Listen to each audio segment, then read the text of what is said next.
What's up guys, Asian here again with another PTS video, and today we are going to be going over patch notes 5.2.2, which is the third week of the PTS. So this is where we're going to start seeing some balance changes, and while the list here is short, based on what they have said in the patch notes, it does seem we can expect more balance changes coming in weeks 4 and week 5. Now what does that mean for somebody like me or for other sort of content creators? Well, it means there's really no good reason for us to test a lot of things, particularly builds specifically, on the PTS right now, because there are going to be more changes in the future. So that's kind of where things stand right now in the PTS. I will be doing some more videos of some non-build related things, of things that I think they will not be touched going forward into week 4 and week 5. But do not anticipate any sort of build stuff. One, because my personal policy is to not release builds until the patch goes live. And two, because there will be changes all the way up. We anticipate up to week 5. So I won't actually be able to create these builds up until week 5. And that is assuming, of course, that they don't make any changes from week 5 to the live release. But enough about that. Let's go ahead and get started here with the patch notes. So, there is one new event for testing, which is why they decided to hold off the patch notes release. Usually it's released on Monday to now, Tuesday. So the new sort of event that they're doing right now is called Dawn of the Dragon Guard. Now this is a cross-zone event, so this is going to be across multiple zones. But basically what you got to do is you just got to kill dragons, whether that is kind of dragon bosses in dungeons, or just dragon world bosses in elsewhere, either northern or southern elsewhere. So as a reminder, southern elsewhere is being released with Dragonhold. Northern elsewhere is already released in the game right now. So you get a event ticket for killing a dragon in northern elsewhere, so that includes all the world bosses and any of the dragons, or I should say the final boss in Sunspire. And you get another event ticket for killing any of the dragons in the DLCs, so that would, you can see here, Frostvault, Malantar, Moongrave, and Marsalok, or you can kill a world boss there for more event tickets here. So that's pretty much what it is. The reason why they call it a cross-zone event is because there will be dragons flying over some of the cities in the base game to kind of note that the event is happening. Now, in terms of known issues here, so this is where a lot of things about sort of feedback that's upcoming is really contained here. So they are going to make adjustments to Shadow Image. This is mostly for PvP. We don't really use it in PvE that much. So for those of you guys who have been kind of voicing your feedback about Shadow Image, it has been heard. They are working on that. And then in a future patch, this PTS cycle, they will be increasing the total damage on any damage over time abilities that were adjusted in the beginning of this patch. That's 5.2.0. So it's increasing this by, they say, about 20%. Which means there will be an overall reduction in damage of about 33% compared to what is currently on live. So if you're able to pull, let's say, 6,000 DPS total over the course of an entire 20 million demi-parse, you should see around 4,000 DPS instead. At least that's how I'm interpreting this. So we'll have to wait and see when this is going to be released. Probably going to be next week. Once we do get the new sort of dot damage released, we'll be able to jump into the PTS and kind of see just how big the damage drop is. So it will still be a damage drop, but it won't be quite as big as what we've seen over the past 2 weeks. They also mentioned here that they're going to be adjusting passives and item sets related to these damage over time abilities, so that way the total power is still sort of in line with what their whatever metric is that they use. They call it a power budget, but as we've seen between this patch and Scalebreaker, it seems like they're still trying to figure out what exactly that power budget actually entails.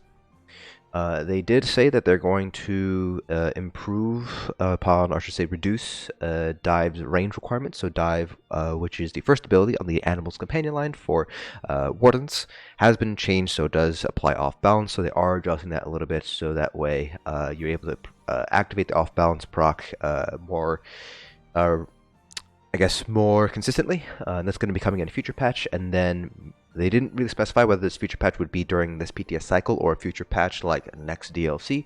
We'll have to wait and see for any clarification on that. And then Major Vulnerability, which is a huge sticking point for PvE players as well as PvP. But Major Vulnerability is one of the main reasons why Stamina Necromancers and to a lesser extent Magicka Necromancers are the strongest DPS class, or I should say considered to be one of the strongest DPS specs in the game right now.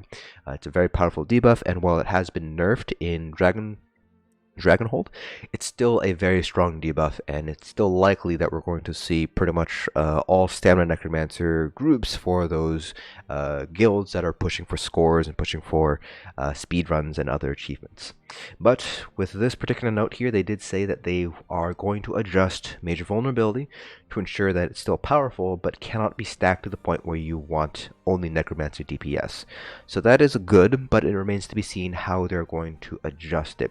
One of the recommendations that was made to class reps was to introduce some sort of cooldown reminiscent of what off-bounds currently have, where it's currently 7 seconds of off-bounds, and then 13 seconds where the boss is immune to off-bounds. While that would not necessarily be the ideal scenario, it is one potential solution to kind of address this major vulnerability. Perhaps it would be something like major vulnerability up for 3 seconds, because that is the current duration on Dragonhold, and then down for 7 seconds, so you have a 10-second cooldown on major vulnerability. Again, it's not really an ideal solution, and it doesn't really address some other sticking points with major vulnerability, but it is a step in the right direction. So we'll have to wait and see when this is going to happen. It just says future patch, so we don't know if it's going to be in this particular patch, or it's going to be the incremental, or as far off as the next DLC, so that would be about 3 months out. So we'll have to wait and see, but at the very least we do know that they are looking into addressing this major vulnerability debuff that's making Necromancer DPS so dang strong. From there, not too much here in terms of combat fixes. A lot of this is just for the specific DLCs. One thing that is interesting is this line here that all parts of Soul Tear can now be cleansed.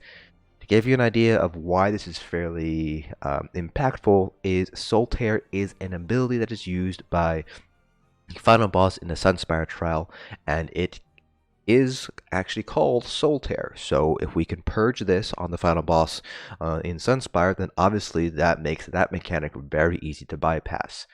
It remains to be seen whether this particular line means Soul Tear on overworld dragons, or also the final boss in Sunspire. So a little bit more on that in a second. But beyond that, though, not much changing here. So let's go ahead and skip to the things that actually matter for balance. So over here, nothing much in the Elsewhere DLC. Again, not much in the Imperial City DLC. Nothing in Murkmire. The only one is that in Blackrose Prison, the Bog Burst ability from the Hajmoda no longer has a chance to continuously take damage once it has emerged. So there is that. Makes it a little bit easier, but not that big of a difference here in the difficulty of Blackrose Prison. Lair Marshalock, just mostly bug fixes, no actual sort of balance fixes. Nothing much in Somerset, not much in Wolf Hunter. Combat and gameplay, this is where we're gonna kind of spend the most time here. Fixed a couple of issues here. So fixed a desync issue with stamina bars when you're pulled or CC while sprinting. Fixed an issue where sprinting would not remove invisibility. When you charge with sprinting while swimming. They finally fixed where Bastion and other sorts of unique bonuses could increase all character effectiveness while meeting their requirements. So this was one of the big reasons why I kind of held off on kind of testing out more DPS builds, because Bastion is currently bugged, or I should say was bugged in previous PTS builds. Moving on now to class abilities that were changed. Combustion under the Ardent Flame. Its passive no longer has a cooldown, so this helps out Dragonknight sustain. So this is actually a fairly big change here. The fact that it doesn't have a cooldown anymore does mean that Dragonknight sustain should be easier now. To give you an idea, Combustion right now I believe has either a 3 or 5 second cooldown, depending on what level the passive you have, and it only procs when you proc the Burning status effect or the Poison status effect, returning either Magicka or Stamina respectively. So with no cooldown in place, this does mean that you will be able to get a little bit more sustain out of Combustion. So this should help out Stamina and Magicka DPS, your overall sustain. So hopefully this will really help boost the overall Dragonknight sustain.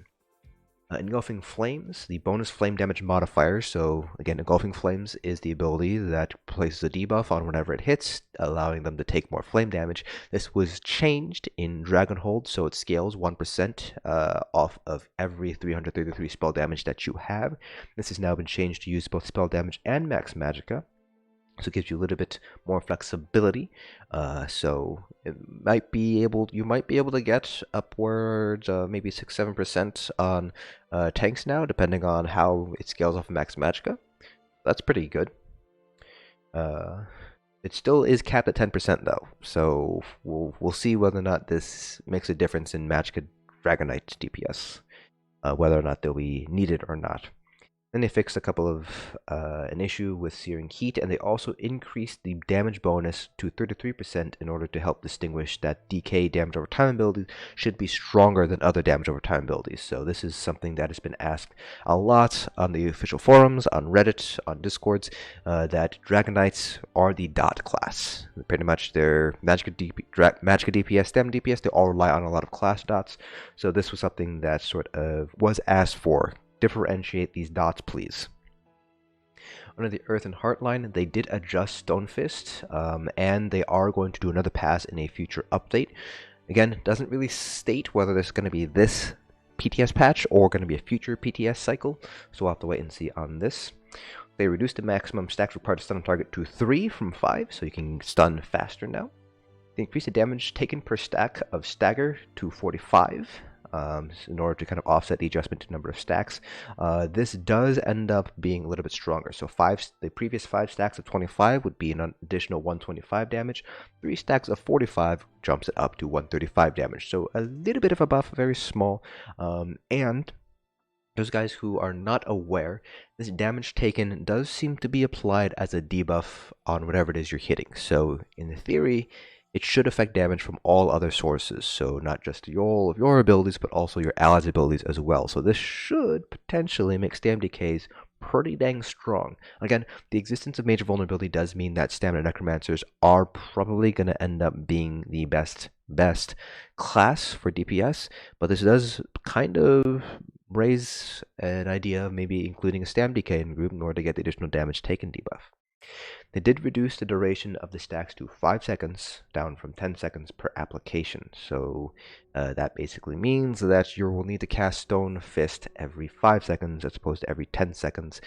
This is just to kind of make sure that something like a DK tank or a DK healer will have a more difficult time maintaining the debuff overall. And they also say every time you attempt to apply stagger, the duration of those stacks is refreshed. So you don't need to hit the enemy 3 times in 5 seconds. You can hit them once every 4 seconds, and you still get the 5-second duration on it. Under the Sork line, Bound Armaments now has new sound effects to highlight the functionality changes that it brings. Under the Templar line, Backlash. So this is Backlash, Purifying Light, and Power of the Light. Will now only store damage dealt from the caster of the ability rather than anybody who hits the afflicted target. This was done to offset some of the staggering power the ability could bring in group situations. And they did fix an issue where these abilities would conflict with one another if more than one player cast the same morph of the ability on a target. So this is mostly for PvP, less so for PvE, because in PvE it's actually quite easy to hit that damage threshold within those 6 seconds in order to get the maximum amount of copied damage. For PvP, because you are affected by the Battle Spirit debuff, so to speak, it is a little bit harder now for you to kind of get the maximum copy damage on Power of the Light. This is definitely interesting. I have heard just kind of around the forums and on Reddit that this might kill off stamina Templars in PvP, but I am not really knowledgeable enough on PvP to kind of comment on this change directly. For Wardens, Permafrost now does half amount of damage, and the Northern Storm, the max magicka granted is no longer a passive boost. Instead, it is granted for 30 seconds after you activate the ultimate. Starts off from 9% at rank 1 and gets up 2% every rank up to 15% at rank 4. So a little bit of a change there, but shouldn't affect anything too much in PvE, PvP, outside from the Permafrost change, which has already happened in 5.2.0. So Permafrost was changed in 5.2.0 to no longer stun, so just keep that in mind here. Onslaught has been nerfed. So it now grants penetration equal to 85% on the resistances ignored at rank 1 and ranks up to 100% once you hit rank 4. They decrease the duration to 5 seconds and no longer ranks up in duration, so it will remain at the same duration no matter what rank you're at. The rank now just changes how much resistances that you ignore, probably increasing by 5%, so 85 at rank 1, 90 at rank 2, 95 at rank 3, and the full 100 at rank 4. Then it did fix a couple of issues with item sets here, so the biggest one's going to be Crushing Wall. Now the bonus will be granted while our Wall of Elements are still active, so previously, because they did change the duration on Wall of Elements and its morphs, it was running out a little bit early, so we were getting a little bit lower DPS numbers than we should have, so this will hopefully fix that issue here. New Moon Acolyte, they fixed an issue where the set was displaying different cost increase values for different item qualities. So this does mean that you should see a flat 5% increase to ability cost no matter what your rarity is, whether that's purple or gold. They buffed Sensual Defender, which is one of the new sets, to 666 match gun stamina return per stack from 535. They increased the cooldown of Steadfast Hero to 20 seconds, and then Violent Shot, they reduced the range duration to reach the maximum duration to 15 meters in order to get the maximum duration there. So these changes here, not too impactful. Sensual Defender, while it was buffed, you're probably not going to be using it too much. I've already kind of commented on this on the 5.2.0 patch notes video, where I basically stated Stonebreaker is a little bit more consistent than Sensual Defender. Steadfast Hero, and this is actually quite a big nerf. It's basically doubles the cooldown, so this might be a pretty big hit to those of you guys who do use Steadfast Hero now. And Violent Shot, not really used too much in PvE. It's more for PvP probably. I believe Violent Shot is I believe that is the Asylum Bow, which is sometimes used in PvE for trash, but not so much for its actual DPS potential in PvE. It's just because it buffs a couple of things in Aerospray specifically. So again, more for PvP, I think. But that is pretty much it here. Not much else over here. This is just all sort of general bug fixes. The big takeaways here is stam DKs in particular. You guys got a pretty nice looking buff here. DKs in general, DPS wise, you guys are looking pretty strong going into next patch here. And then Backlash is big for PvP Templars, not so much for PvE Templars here. Then Onslaught was nerfed, more for PvP, less for PvE. Crushing Wall was fixed, so that'll allow us to get more accurate testing done. But the big thing here is the promises that they stated up here, that they will be taking a look at major vulnerability as well as the damage from damage over time abilities. So because they haven't changed damage over time abilities yet, I'm not going to be doing any sort of DPS testing or any build stuff on the PTS. Instead, I'll be taking a look at some other things here. For example, taking a look at bound armaments and other changes here. Stone Giant perhaps might need to take another look at, as well as just sustain for Dragonknights in general. I think the probably focus in on the Dragonknight changes this week. But that is it for this video. Hope you guys found this informative. As always, a link down in the description below to the full patch notes so you guys can take a look at that at your own leisure. Hope you guys found this video informative, and I will see you guys in the next dungeon.